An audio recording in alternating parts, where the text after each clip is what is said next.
কখনো কি ভেবেছেন একজন ভক্ত সমস্ত আশা ছেড়ে দিয়ে মায়ের কাছে প্রার্থনা করেন, তখন কি সত্যি তার প্রার্থনা মায়ের কাছে পৌঁছায়? বাংলার মাটিতে মা মনসাকে ঘিরে রয়েছে এমনই অসংখ্য লোকবিশ্বাস ও ভক্তির কাহিনী। আজকের গল্পটি এমন এক ভক্ত পরিবারের নিয়ে, যাদের বিশ্বাস বিপদের সময় মা মনসার কৃপায় তাদের পথ দেখিয়েছিলেন। জয় মা মনসা।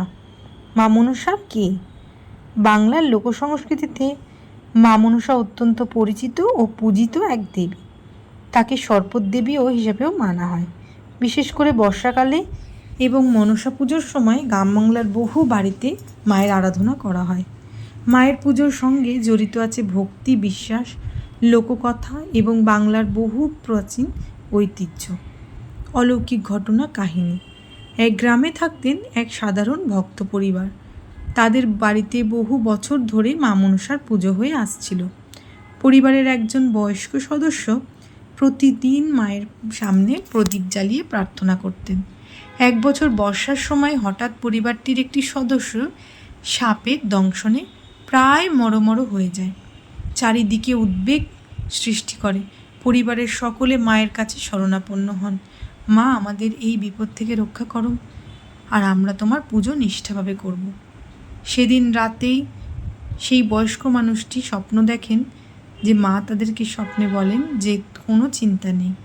আস্তে আস্তে সেই ব্যক্তির পরিস্থিতি স্বাভাবিক হতে লাগে। তার মৃত্যুও পর্যন্ত হয়নি। পরের দিন থেকে পরিস্থিতি যখন বদলাতে থাকে, পরিবারের সকলে বুঝতে পারে যেটা মায়ের কৃপা ছাড়া আর কিছুই নয়, এবং তার বিপদ পুরোপুরি কেটে যায়। এরপর তারা প্রতিজ্ঞা অনুযায়ী মা মনসার পুজোর আয়োজন করেন। পুজোর দিন বাড়িতে ভক্তি ও আনন্দের পরিবেশে পুজো হয়। ফুল, ফল, দুধ এবং বিভিন্ন পুজোর উপকরণ দিয়ে মায়ের আরাধনা করা হয়। পরিবারের সদস্যরা বলেন, পুজোর পর তাদের মনে যে শান্তি হয়েছিল তা তারা কোনোদিন ভুলতে পারেননি। এই ঘটনা সত্যি অলৌকিক ছিল কিনা তা বিচার প্রত্যেকের নিজস্ব বিশ্বাসের উপর। তবে ভক্তদের কাছে এই ঘটনা আজও মায়ের প্রতি তাদের গভীর বিশ্বাস। মনসা পুজোর মাহাত্ম্য। লোকবিশ্বাস অনুযায়ী মা মনসা আরাধনা পরিবারের মঙ্গল ও শান্তির কামনায় করা হয়। বাংলার গ্রামাঞ্চলে মনসা পুজো শুধু একটি ধর্মীয় অনুষ্ঠান নয়, এটি বহু পরিবারের ঐতিহ্য ও সংস্কৃতির অংশ।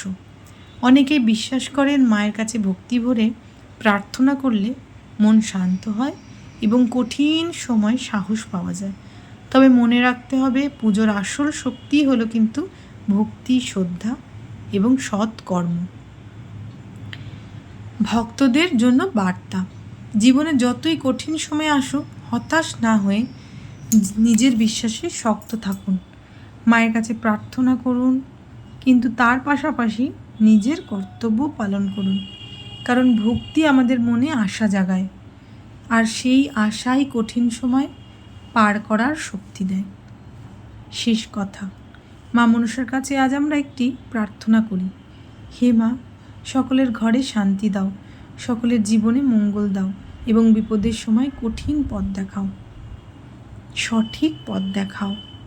যারা মাকে ভক্তি ভরে স্মরণ করেন তাদের মন ভরে উঠুক বিশ্বাস ও আশায়। জয় মা মনসা, জয় মা বিশ্বহরী, সকলের মঙ্গল করুন। আশা করি আপনাদের জীবনেও এরকম অনেক কিছু অলৌকিক ঘটনা ঘটে থাকতে পারে।